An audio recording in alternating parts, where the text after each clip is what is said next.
मोननाय एपिपि राजखान्थि हान्जाया दाब दाब जायगायाव ब्लक कमिटि दाबोदों बेबायदिनो दिनै चिरां जिल्लानि नैबे 14 नं चिरांदुवार ब्लक कमिटि दाबाय मा फोरमायगोन बेफोरखौ दिनै बे चिरां जिल्ला ब्लक कमिटिखौ जों दानाय जाबाय लोगोसे जों प्राइमारिखौबो दाफुंनाय जादों बेवहाय जों गोजोननाय मोन्दों बेवहाय लोब लोब मानसिफोरा बेवहाय जइन जाफैदों आरो जोंहा सासे मोजां बाथ्रा बेनो एपिपिनि सासे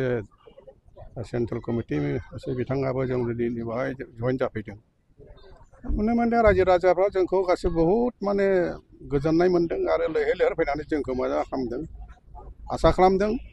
इयुनावबो जोंखौ मोजाङै जोंखौ जइन जाफैनानै जोंखौ लैहोर लैहोर फैनानै पार्टिखौ गोग्गोम खालामगोन बेखौनो आं सानो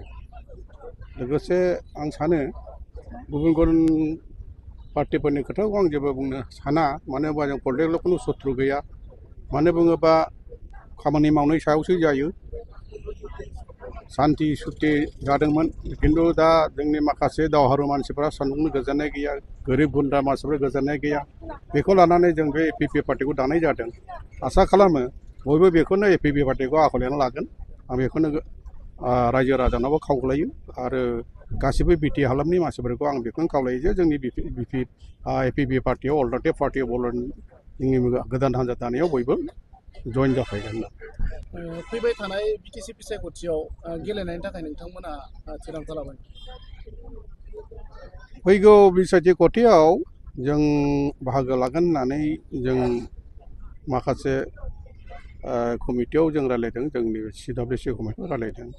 जेराव जों 100आव 100 देरहागोन बेफोरबायदि माबाफोरखौ जों केन्डिडेट होगोन